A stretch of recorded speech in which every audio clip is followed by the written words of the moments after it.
सभी गुरमुख भाई बहनों को प्रेम भरी जय सच्चिदानंद जी। बंदो चरण सरोज गुरु मुद मंगल आगार। जय सेवत नर होत हैं भव सागर से पार। गोरा जी के सिमरन मात्र से नाशत विघ्न अनंत। ताते सर्व आरंभ में ध्यावत हैं सब संत। ताते सर्व आरंभ में ध्यावत हैं सब संत। बोलो जयकारा बोल मेरे श्री गुरु महाराज की जय। वेद शास्त्र संत महापुरुष सभी फरमाते हैं कि भगवान के दो रूप हैं, एक साकार और एक निराकार, अर्थात सगुण और निर्गुण। और दोनों की ही आराधना भक्ति करने की विधि भी है और हमें समझाते भी हैं। बहुत से योगी तपस्वी यह समझकर कि भगवान निराकार है, निर्गुण है, उसकी उपासना करते हैं और उसका ध्यान करते हैं, जैसा कि योग में बताया भी जाता है। निराकार भगवान का ध्यान करने के लिए अपने मन की समस्त वृत्तियां, इंद्रियों को वश में करना और फिर उस प्रभु का ध्यान करना, संसार से अलग होकर पहाड़ों की गुफाओं में या निर्जन स्थान पर जाकर उसकी आराधना करना, उससे आत्मसात करने की कोशिश करनी। इसमें कितने ही जन्म लग जाते भगवान की प्राप्ति के लिए। और अगर अंतर मन में कहीं उसकी सत्ता का एहसास होता है तो भी क्या ये निश्चय हो जाता है कि यही भगवान है, या फिर ये कोई माया तो नहीं जो हमें इस पथ से विमुख कर रही है। दूसरी तरफ सगुण अर्थात साकार प्रभु की भक्ति है। परमात्मा भी समय समय पर इस धरती पर अवतार धारण करते हैं, हमारे बीच में साकार रूप में विद्यमान होते हैं। तब भी हम कितने भक्ति चाहने वाले लोग उनके ऊपर निश्चय कर सकते हैं। भगवान श्री कृष्ण जी को भी जब महाभारत के युद्ध में अर्जुन के रथवान बने और उसको दिशा निर्देश देते हैं कि तुम जो तुम्हारे सामने खड़े हैं ये तुम्हारे बंधु बांधव नहीं हैं, तुमने इनको मारना है। वो भी उस वक्त विचलित हो जाता है, भगवान का आदेश उसके आदेश की तरह नहीं लेता। बहुत सारे प्रश्न करते हैं जिनका निवारण गीता में भगवान स्वयं करते हैं। और पूरी तरह से जब अर्जुन को भगवान पर विश्वास हो जाता है तब वो धनुष उठाता है। अर्थात साकार रूप में भी जब हमारे सामने भगवान है, हमारे बीच में विद्यमान है, तब भी ये निश्चय कर पाना बहुत मुश्किल होता है। इन दोनों ही रास्तों पर चलने के लिए कितना भी हमारे अंदर ये उत्कंठा हो कि मैंने भक्ति के मार्ग पर चलना है, लेकिन उसके ऊपर दृढ़ रहना और निश्चयवान होना ये सबसे ज़्यादा मुश्किल कार्य है। हम हर वक्त भगवान से यही प्रार्थना करते हैं कि हमें भक्ति दो, उस मार्ग पर चलने की शक्ति दो। संत महापुरुष हमें उदाहरण देकर ये समझाते हैं, जिमि थल बिनु जल रही न सकाई, कोटि भांति को करे उपाय।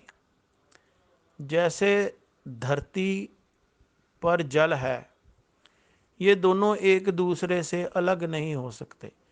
जब जल धरती को छोड़ता है तो उसका रूप बदल जाता है,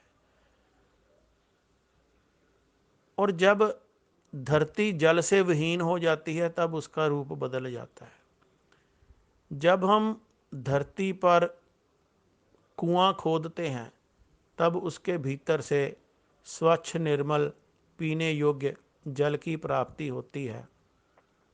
तो धरती सगुण है और जल निर्गुण है, जो उसके भीतर में समाया हुआ है। सगुण का हम साथ नहीं छोड़ सकते, सगुण के साथ ही हम उस निर्गुण को प्राप्त कर सकते हैं। यही बात दूसरी तरह हमें समझाते हैं कि जैसे धरती सगुण है और आकाश निर्गुण है। कोई इंसान धरती पर बिल्डिंग बनाता है तो कितनी मंजिलें ऊपर ले जा सकता है, तब दूसरे कहते हैं कि ये गगनचुंबी इमारत बन गई है। यानी कि धरती के साथ जुड़कर रहने से ही उस आकाश की प्राप्ति हुई। उस आकाश तक सभी कहते हैं कि ये इमारत इतनी ऊंची हो गई कि आकाश तक पहुंच गई। धरती से पकड़ छोड़कर क्या कोई आकाश तक पहुंच सकता है? नहीं पहुंच सकता, क्योंकि धरती से जुड़े हैं तभी आकाश की प्राप्ति है।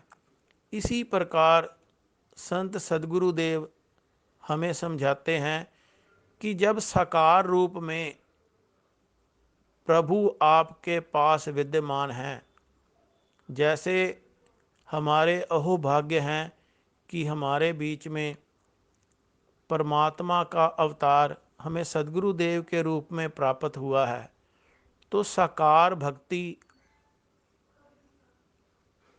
अपने ही हाथ पकड़कर अपने गुरमुखों की, अपनी रूहों की पहचान कर कर वो इस दलदल से हमें हाथ पकड़कर बाहर निकाल रहे हैं,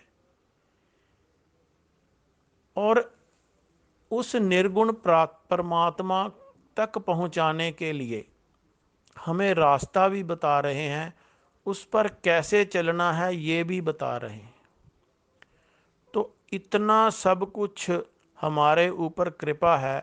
जैसे कि पहले हम चर्चा कर रहे हैं कि कितने कष्ट झेलकर अपने शरीर के ऊपर प्रभु की उपासना करते हैं।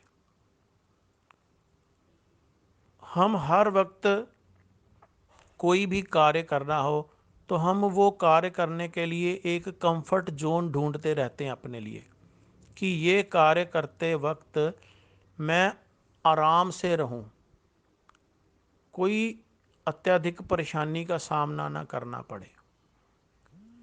कोई भी कार्य करना हो, सबसे पहले हमारी आलोचना जब शुरू होती है तब हम वो कार्य छोड़ देते हैं।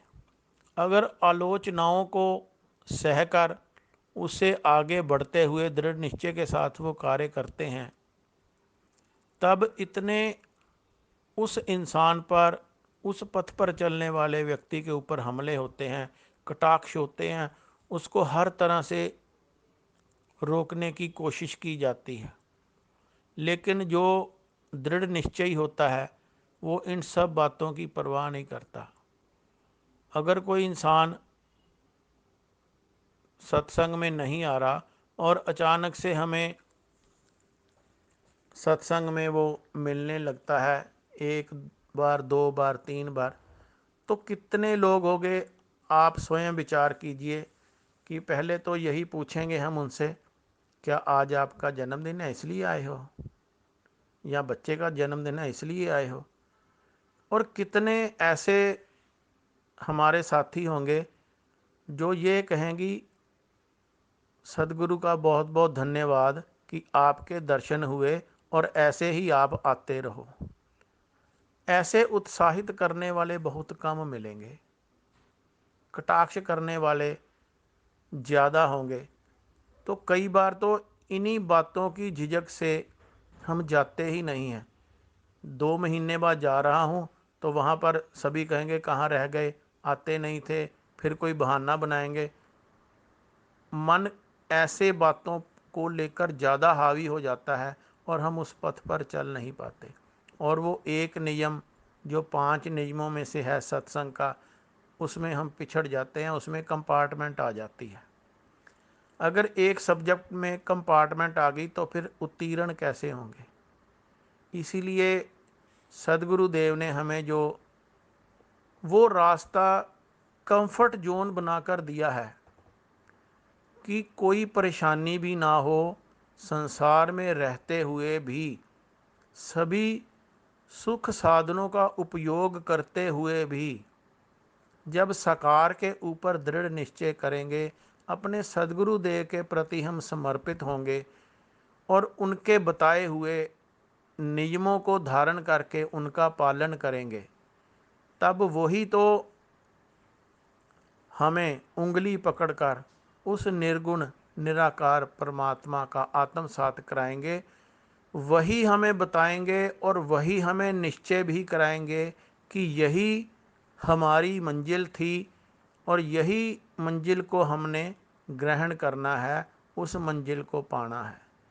तो हमारे ये अहोभाग्य हैं, पता नहीं कितने पिछले जन्मों के अच्छे कर्म हैं, या थोड़ी थोड़ी पढ़ाई भक्ति की करते रहे हैं हम, इसलिए इस जन्म में ऐसे भक्ति की केंद्र में हमारी एंट्री हुई है। यहाँ से हम सदगुरुदेव का पल्ला थाम कर अपने जीवन के लक्ष्य को प्राप्त कर सकते हैं। तो हमारा ये फर्ज बनता है कि जो सदगुरुदेव ने हमारी ही बेहतरी के लिए, हमारी ही भलाई के लिए जो 5 नियम हमें भक्ति के बताए हैं, उनका पालन करना है और मन लगाकर पालन करना है। मन को कहीं बाहर नहीं छोड़ना, तन मन धन से उसका पालन करना है। और जैसा जब जब दरबार से आदेश आता है, उसी प्रकार हमने साधना भी करनी है, नाम का सुमिरन भी करना है और 5 नियमों का पालन भी करना है। तो फिर हमारे सदगुरुदेव की तो ये गारंटी है, वरदान है कि जो जीवन का लक्ष्य है वो हम प्राप्त कर सकते हैं। तो हम सभी अपने सदगुरुदेव के बताए हुए नियमों का पालन करें और अपने जीवन को सकारत करें।